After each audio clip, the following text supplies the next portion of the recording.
Welcome everybody, and thank you so much for joining us for today's webinar, Wildfire Preparedness and Response Plan, Best Practices and Lessons Learned, hosted by Everbridge. Today we're pulling in another expert to share their knowledge and firsthand experiences with wildfires. To introduce our speakers today, we are joined by Bryan Koon. Bryan is the Vice President of International Homeland Security and Emergency Management at IEM, and has previously served as Director of Emergency Management for Florida and Walmart, as well as the President of the National Emergency Management Association. We also have Brett Ostler here with us today. Brett Ostler is the State Fire Management Officer for the Department of Natural Resources in Utah, and he has been fighting fires in Utah for nearly 30 years. Just a little housekeeping before we begin. If you have any questions during the presentation, please type them into the question box in your control panel, and we will have some time for questions at the end. And now to get started, I will hand it over to you, Bryan. Well, thank you very much. And hello, everybody. Thank you for joining us again. I'm very excited about our second in this series, Wildfire Preparedness and Response Plan, Best Practices and Lessons Learned. In our first session, we had a terrific conversation with Brad Ritchie from the Idaho Department of Emergency Management. Really terrific conversation. I'm excited about today's conversation as well. I think we're really going to dive into some more specifics and get a different point of view on some of the same things that Brad and I spoke about last week. So let me go to second slide, give you a reminder. You know, one of the things we talked about in this is that 2020 is going to be one of those years that we look back on as a game changer for us in emergency management, in the fire service, in the public health, and as a country as a whole. Not only have we had the pandemic to deal with all year long, it is on record to be the busiest hurricane season ever. As we do this when we're pretty well into the Greek alphabet already. And then, of course, the wildfires in the West are ablaze at a pace greater than they ever have been before. And some of the largest fires that we will have experienced on record will come from 2020. And so it is a year that has provided us a tremendous amount of challenges. We are learning a lot. We have created some new best practices. And so it's going to be one of those years that not only gave us a lot to deal with, but really drove our professions, our experience, and the way we deal with these crises farther and forward than we ever have been before. Go back here to this, and this again is a slide that you all have seen before. It's from a webinar we did last year where we talked about how to do after action reviews, how to prepare for them, how to run them, what are the kinds of things you're looking for. And they produce terrific outcomes like you see on the screen there. Some of the hurricane season after action reports from 2017, a report on the Paradise Fire, a report on the 9/11 Commission report. We'll see those kind of outcomes from 2020. We'll see after action reviews from the pandemic, from the fires, from the hurricanes, but they're going to take a little while to get there. It's going to be 2021, 2022 before we see those. So what we're trying to do with this series is really dive into what can we do right now to learn from these events. How can we share those best practices? How can we incorporate things that Brett is doing in Utah and others are doing and incorporate them in our own business, whether it's fighting fires or within whatever your individual business is. Are there some common ideas, some common practices that we can lean into and bring to bear right now? And so that's what our goal is through this process. Today's conversation is with Brett Ostler. Brett is the Fire Management Officer for the Department of Natural Resources in Utah. And I think based on, you can kind of tell the different perspectives that he and I are going to bring to this event. In my career in emergency management, I've been the one who's been back in an emergency operations center working these issues remotely. This is the kind of outfit that I'm more used to wearing in those situations. And Brett's obviously the guy who's oftentimes out in the field dealing with these and is going to have that real firsthand perspective on what it takes to be successful in these kinds of environments. Broadly, what we're going to talk about today in a three-part conversation will be, what is it that we're learning right now? Brett has been doing this for 30 plus years, but I'm sure there's some things this year that have thrown new challenges out of them. What are they, and what are we learning from them? How can we take advantage of those? What are the things that we can use right now to help share the best practices amongst he and his colleagues across the West and across the country. How quickly can we do that? Certainly, we don't have to wait for those official after-action reviews to come out. How can we accelerate that feedback loop? And then, frankly, what are we missing? What are we missing as a profession, as a nation, as individuals? What can we do better in the future? And so with that, I'm going to dive right into, we do these in a three-part discussion to put some framework around it, and will be some overlap, but we'll start with getting ready. Then we'll move on to what's going on right now, and we'll kind of end up with the recovery piece. So, Brett, that's me done with my soliloquy. Now I really hope to hear from you a lot more on some of these. Welcome. Thank you for joining us here today. It's taken us a while to get this onto the calendar because you have been so busy this wildfire season. So if you could help our audience, if you could go back a little bit before we got to where we are today, how do you get ready for wildfire season? How do you get your organization ready, your partners, your stakeholders? What is the general philosophy that you use and some of the things you use to help with that? Well, thank you, Brian, and I appreciate the opportunity to have this discussion with you today. So as I read through your questions, I mean, the wildfire season is not really a season anymore. It's more of a year-round event, and so it's something that we're always continually working on. We train our cooperators year-round, and it's just something that we're continually trying to improve on and work with our outside organizations as well as our federal counterparts.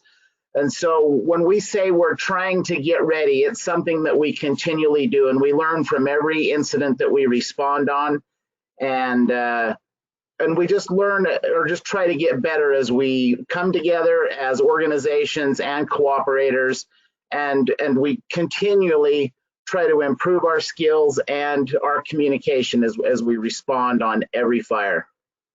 So, Brett, you use the word in your answer there, cooperator, and that's not a term that I have heard a lot. I mean, I understand what the word cooperate is, but I haven't heard cooperator in a way that you've used it before. Can you explain to me how you come to use that term and what it means to you? Yeah, so in the state of Utah, we refer to all of our whether they're a full-time fire department or a volunteer fire department, we consider them cooperators in the state of Utah, and we have agreements with them.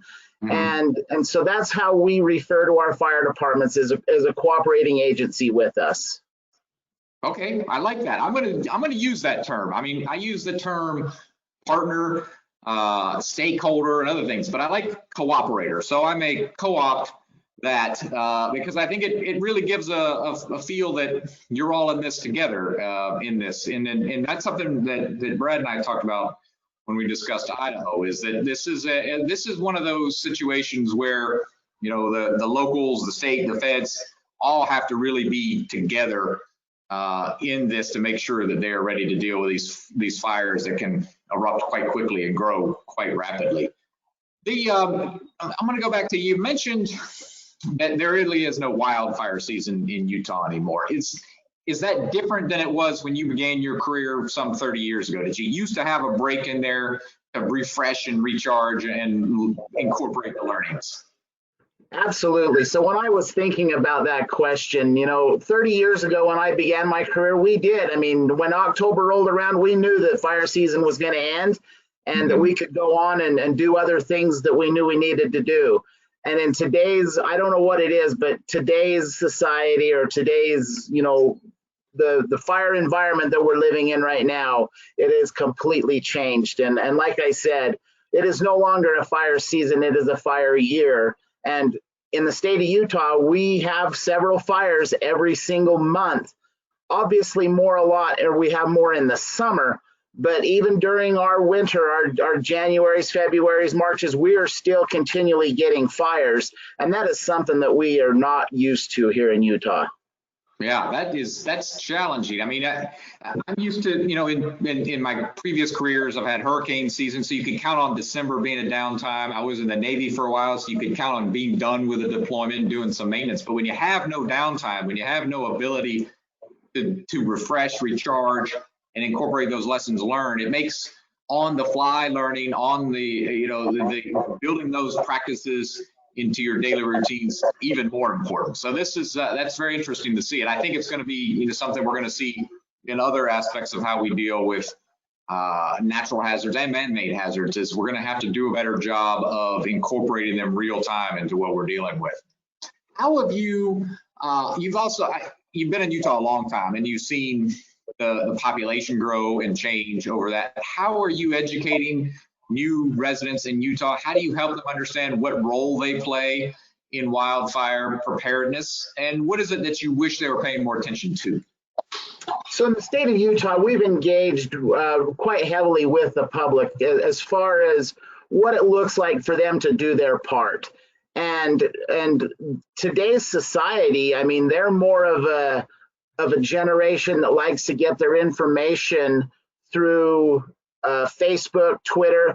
And so that's how we've kind of shifted our focus and pushed that information out through social media, and not so much in person, because we've held in-person impromptu meetings and we just don't get the turnout. But if we was to televise, if we was to broadcast that through a Zoom, we get all kinds of participation. And so we found that people don't like to, I think it has a lot to do with COVID this year, but more and more people are wanting to have dialogue with us through social media and over the telephone than in person. I mean, you still get some of the occasional folks that want to have that face-to-face interaction, but as we continue to go down this road, we're seeing a shift in that. Yeah, I had similar experiences. I used to do hurricane preparedness fairs in Florida, and they were sparsely attended, but I attended one. It was in Longboat Key, Florida, which was a really nice neighborhood near Sarasota on the Gulf Coast, and the room was packed. I couldn't figure out why until they stood up and announced that the 3 restaurants that were catering it and the open bar would be available as soon as we got done presenting them. That set off a light bulb on my head. So if you've got the budget, catered and open bars will really drive a lot of folks to your preparedness events. Utah, I've always viewed it as one of the most prepared states in the country. It's part of who you are as Utahns. Has that continued on? I mean, or as you get new residents in the state, have you seen that drop off a little bit? No, you bring up a good point. Utah is a very prepared state, and that does continue. Whether they move in from another state or not, it's something that they quickly learn from their neighbors and from fellow Utahns that we are a prepared state, and we don't like to not be prepared for something that's unexpected. Yeah, that's terrific. What about how has COVID changed how you got ready this year? As you thought through, in advance, whatever advance notice you had to get ready for fire season, what were the planning considerations that you had to say, hold on a minute, that might not work this year? And what did you adjust? So it was huge for us. I mean, typically every spring, as we start rolling into the main part of our fire year, we do a lot of Engine Academy trainings with all of our cooperators, and that was something that we had to cancel this year. And we did a lot of Zoom meetings and just talk about what the plan was instead of actually getting together with them and doing the physical on the ground training. It just wasn't possible this year. So huge shift for us. And did you notice any decline in the ability to do what they needed to do when those first fires hit, or was that online virtual training sufficient to accomplish what you needed to? Well, I think it was, you could say it was sufficient, but we noticed on some of the first fires that people were going back to what they did. I mean, we was trying to socially distance, and you didn't see that happening. I mean, people were huddling up, they were talking. We had to go in and remind folks that, hey, we've got a long fire year ahead of us still. We need to make sure that we keep our responders, our cooperators, our partners all safe from this pandemic, and we need to make sure that we socially distance and not try to huddle up like what we've done in the past. Yeah, that is a challenge, especially as you well know. It takes a while for the muscle memory of training to sink in. And so in those kind of situations, you revert to how you've always done it. And I think that probably is indicative of that. So we'll have to figure out, if this continues on, how can we help really embed that in folks if we're not able to really put hoses in their hands and get together as we are. So I'm going to move on to where we are today on the response side. First of all, could you give us a sense, we've all seen California and Oregon in the news quite a bit, but how has your fire season been in Utah so far compared to normal years? So we have had a record number of wildfires in the state of Utah this year. We've got over 1,000 human start fires, and we attribute that to folks just getting out and doing things in the wildland or out into the outdoors that they have never done before because they've done other things. And so the number of fires is tremendously higher than we've ever seen, but the acreage has not. The acreage has stayed about normal. So we have a good response as far as our cooperators and initial attack catching those fires, but the numbers is far higher than we've ever seen in the state. So, with those higher number of fires, a few thoughts. First of all, how do you attack them quickly? Help us understand the information flow from somebody figures out there's a fire to getting somebody on scene to fight the fire. How does that information flow locally? And then if it needs to escalate to other areas outside of there or the state and feds, how does that work? So the way it works in Utah is each county has a state fire warden that is assigned to each county. Those calls come in through the 911 center. The 911 centers dispatch out our cooperating fire departments. And that also gets a response from our fire warden, who then starts pushing that information up and out to our fire dispatch centers. And that's the fire dispatch centers are the ones that kind of bring everything to myself and our federal partners, who in turn make sure that we have the appropriate response based on what that fire is doing. And so you've got, if you've had 1,000 human started fires this far, that's probably 6 a day, maybe more on the weekends, depending on how that works. How do you quickly parse that information and determine they've got it or this one looks bad and we're going to have to do? What other kind of data points are you thinking through when you get that information? So the number one priority for us is firefighter and public safety and structures that could be threatened. And so we always go to those fires that have got the most potential for the most damage or for the most loss of life. Those are the ones that we prioritize, and the fires that don't have that threat, we can lessen the response on those, but we increase the response on those that have the most damaging effect. Okay. Have you had any shortfalls this year? I know your colleagues in California and Oregon have been working through the Emergency Management Assistance Compact and other means to bring in teams and apparatus. Have you had any shortfalls this year, and how have you dealt with them? So we're starting to see that right now. So nationally, we're in a planning level 5, which means that resources are very tight and it's competitive to get those. In the Great Basin, with which Utah is located in, we're in a planning level 4, which means that it's basically when you place an order for a shot crew or jumpers, you're not going to get them. And so we got to think outside of the box as far as how we're going to attack each fire, because we know right now that we're not going to get those resources that we need. One thing that we are utilizing quite a bit here in the state now is our Utah National Guard aviation assets, because the other assets are gone right now. And so we're utilizing our National Guard resources, and we're still getting quite a bit of help from our cooperators here in the state. Okay. Have you been able to send resources to other states? Yes, we have. We've got numerous resources out on EMAC requests, as well as our own interagency, we call it IROC. We've got a lot of resources out deployed to California and Oregon right now as well. Okay, excellent. So you've been doing this for a while, as we pointed out, nearly 30 years. Technology has changed tremendously in that time. How do you, as a firefighter, utilize those changes in technology? Does it help in the way that you communicate information to folks out on the ground? Does it speed up in technology, speed up that information exchange? How is it useful to you? Matt, I'll tell you what, when I first started, we never even heard what a cell phone was. And so the technology has completely shifted where we as fire managers are today. I mean, it allows us to get resources to where we need them a lot quicker.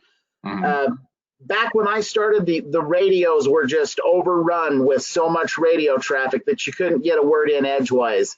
And now, I mean, we still utilize the radios, and that's a critical part, but we also use other means and other technologies to get resources where they're needed quicker. That's terrific. So you're able to, so, you know, if this were 30 years ago and you had those 1,000 human caused fires, you can make the assumption that the acreage would have been greater because it just would have been longer to get folks on scene to deal with those. Yeah, absolutely. Excellent. That's good news. So, you know, you mentioned you got these folks working, you know, you're dealing with 6, 7, 8 fires a day, obviously not all in the same location, but it's got to put a tremendous strain on you, your team, the leaders across the state. How are you dealing with that? How do you help keep people fresh when they're dealing with something that goes on for months and months and months? Well, you bring up a good point. Oftentimes it's very hard. You know, last year as an example, we had one of our fire wardens in one of our counties work 40 days straight without a day off. And that's just not acceptable. I mean, we've got to look for avenues and opportunities to get our folks some downtime. They get burned out, and that's one thing that we made sure of this year is that we moved more of our resources around the state and give people a little more time off when they needed it, because I mean, every fire season is the same, but this one, in dealing with COVID, we knew it was going to be a little bit different this year, and we made sure that during our preseason discussions that we were having that, you know, we got the information out that this is a marathon, and we needed to make sure that each individual makes it to the end. And that's just something that we've concentrated on, and make sure that those people that were assisting us, whether it's our federal partners, our cooperators, that we made sure that they were getting the downtime that they needed in order to be successful towards the end of the fire year. Yeah, good. Thank you. All right, I'm going to move on, you know, to kind of to step 3 of this conversation, where we focus on the recovery. And this could be, you know, recovery from an individual fire, or it could be recovery if and when the season slows down a little bit, and talk about what it looks like there. So, and you can answer these questions either way, but after a fire or after fire season, what are you focused on? You know, it's not, you know, one of the things we talked about with Brad last week was a fire is not done when a fire is out. You've got the remediation there, you've got the potential for mudslides. You know, what are you focused on at that point? So, you know, a lot of the same things. I mean, we're looking at what we can do to help prevent flooding, making sure that any opportunity we got to get in and reseed anything that burned.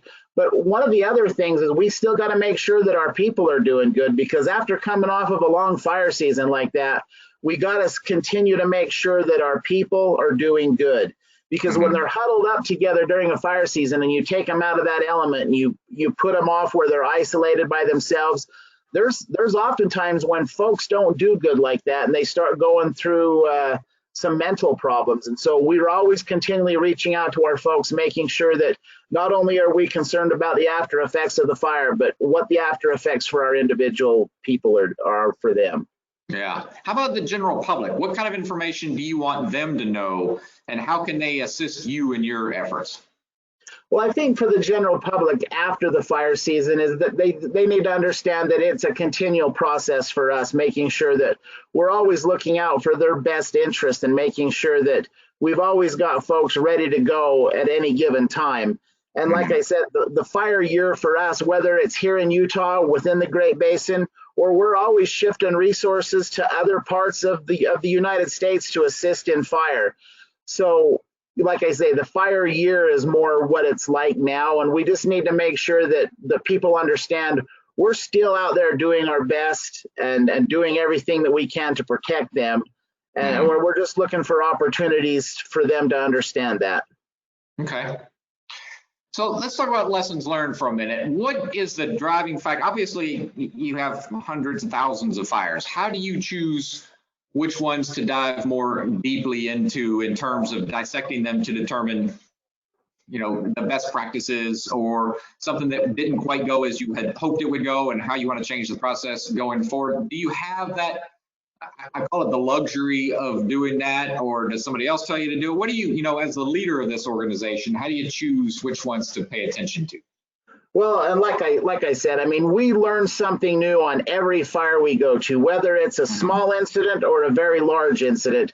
We're always looking for those opportunities to improve our skill sets, whether that be suppression or whether that be, communicating with the public. I mean, oftentimes we think of a small fire for us, that might have a high impact on the public that we're not aware of. And so we just try to look for those opportunities to engage where we can and try to understand how this is affecting them. Mm-hmm. How about across state lines? Is there a way that you can look at, what California or Oregon is dealing with right now, see their challenges, see how they've solved them, and bring them back into Utah so that you can learn from them without actually having to go through that same incident? Well, nothing against California, but we've got a pretty good here in Utah. We've got a very good system in place, and I think maybe they need to learn what we're doing. Well, then, okay, that's a great point. How could they do better at learning from you? Is there a mechanism that's in place that would allow that to happen, or if there isn't, what would it look like? So the way we do fire here in Utah is completely different than any other state. We've got a cooperative wildfire system in place that state law that our cooperators are mandated to provide initial attack. And once it escapes initial attack, then the state of Utah will step in and they delegate that fire to us. We pay for all of the costs so the counties or the municipalities don't have to.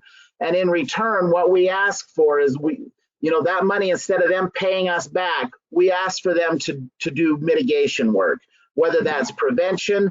But if we can go in and reduce the risk statewide, then that's going to lessen the number and the severity of fires that we have in the state. And that's been our focus, is looking on what we can do pre-fire year. That sounds weird, but anything we can do to lessen what the impact of the critical fire season is by reducing that fuel load is definitely going to help us. And we've had a lot of states reach out to us, and then they just look at it and say that's something that we cannot implement in our state the way we're set up. Yeah. Okay.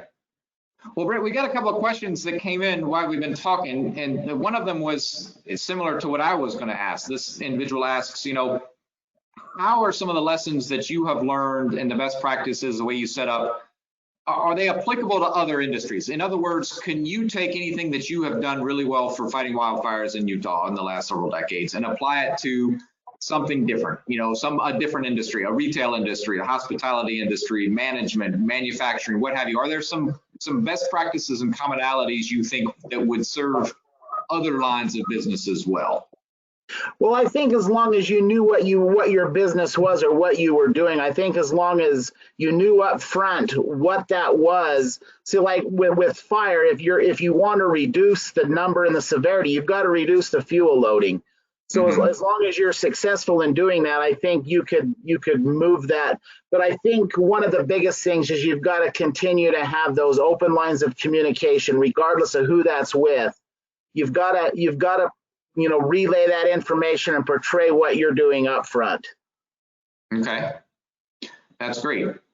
Another one was asked about, your philosophy on managing people, and I want to compare and contrast an organization I was used to. I was in the Navy. I was a surface warfare officer, and I was on large ships. I was on an aircraft carrier with 5,000 people and a cruiser with 500 or so.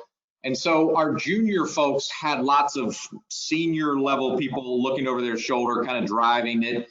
Even me as a junior officer, I had several folks above me in the chain of command, kind of making sure that we were doing what we needed to do.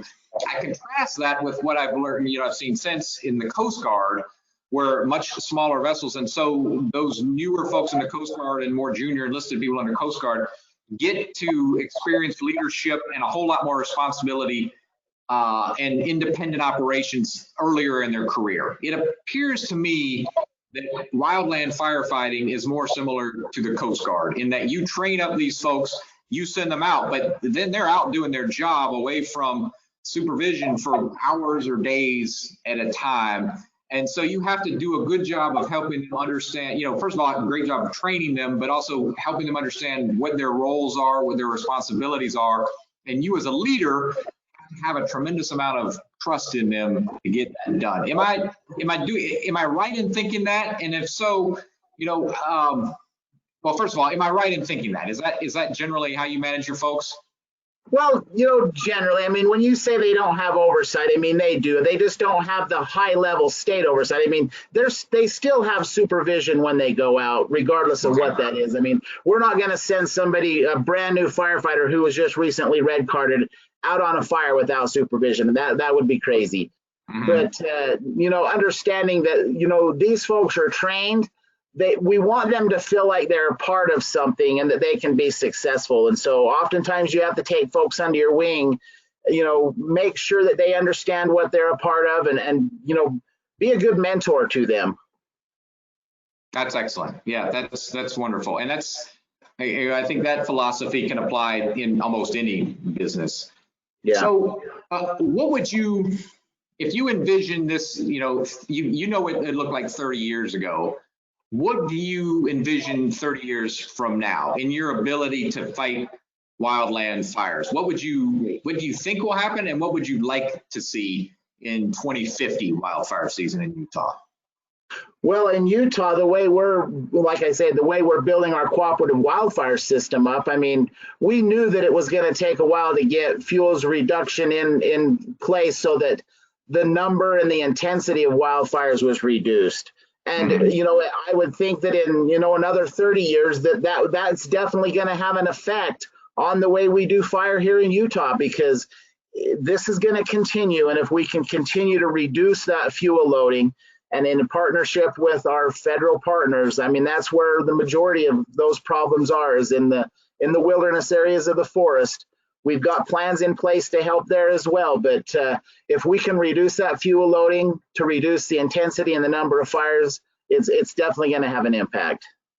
Yeah, that's terrific. I used to tell people, my ultimate goal as an emergency manager was to put myself out of business through mitigation. If we could get the built environment to a place where a hurricane hit, but all we had to do was kind of mop up afterwards, and everything was built to the right specifications and people were out of harm's way, there would be nothing for me to do. Now, that was hundreds of years probably to get to that point, but ultimately that was what I worked for every day, was trying to put myself out of business. Sounds like you're trying to do the same thing.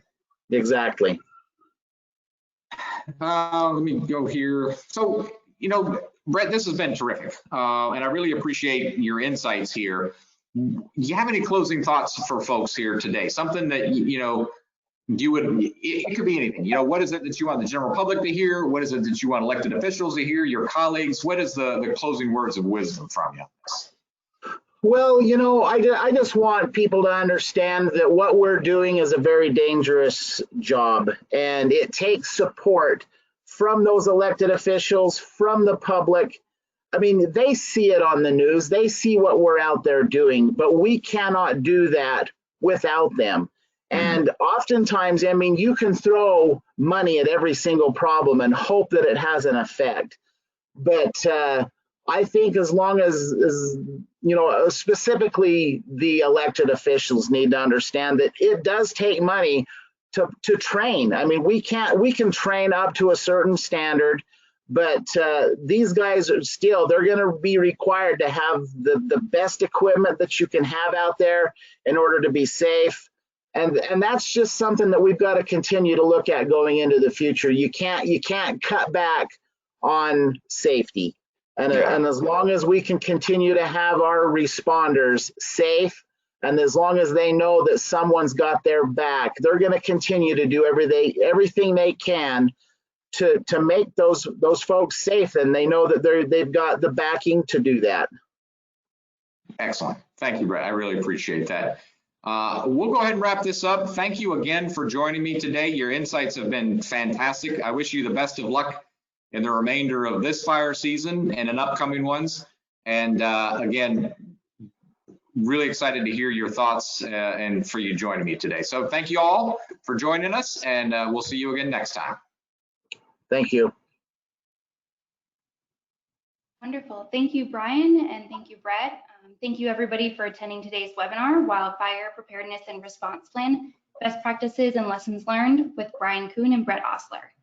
Thanks again, everybody, for joining us today, and we look forward to seeing you next time.